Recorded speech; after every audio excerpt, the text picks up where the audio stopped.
অস্ট্রেলিয়ার বিরুদ্ধে গত ওয়ানডে সিরিজে ফিল্ডিংয়ের সময় পাঁজরে গুরুতর চোট পেয়েছিলেন তিনি।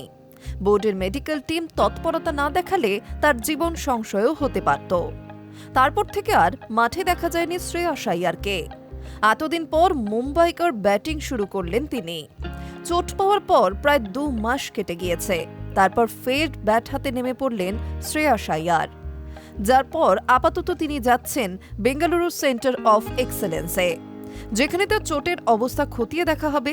তবে খবর যা, ব্যাট করার সময় কোনো রকম সমস্যা টের পাননি শ্রেয়াস। তিনি দ্রুত চেষ্টা করছেন প্রতিদ্বন্দ্বিতামূলক ক্রিকেটে ফিরে আসতে।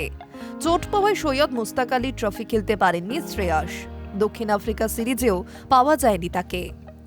বিসিসিআই সূত্রে খবর, সেন্টার অফ এক্সেলেন্সের নির্দেশ মতোই মাঠে নেমেছেন শ্রেয়াস আইয়ার। বেঙ্গালুরুতে গিয়ে আরও বেশি করে পর্যবেক্ষণে থাকবেন তিনি। কবে ম্যাচ খেলতে নামবেন শ্রেয়াস, সেই নিয়ে স্পষ্ট করে আপাতত কিছু জানা যায়নি। তবে বোর্ড কর্তারা ধরে নিচ্ছেন নিউজিল্যান্ডের বিরুদ্ধে আগামী জানুয়ারিতে ওয়ানডে সিরিজে মাঠে ফিরবেন ক্রিকেটার। তার আগে সম্ভব হলে বিজয় হাজারে ট্রফির কয়েকটা ম্যাচও খেলবেন এই মুম্বাইকর ব্যাটার।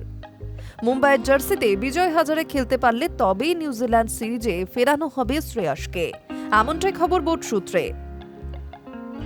উল্লেখ্য, সিডনিতে অ্যালেক্স ক্যারির ক্যাচ নিতে গিয়ে প্লীহায় ভয়ানক চোট পেয়েছিলেন শ্রেয়াস।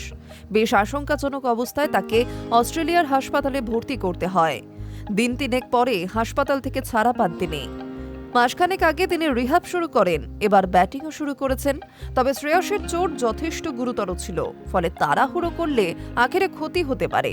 সেই বিষয়টিও মাথায় রাখছেন বোর্ড কর্তারা। Hi news network.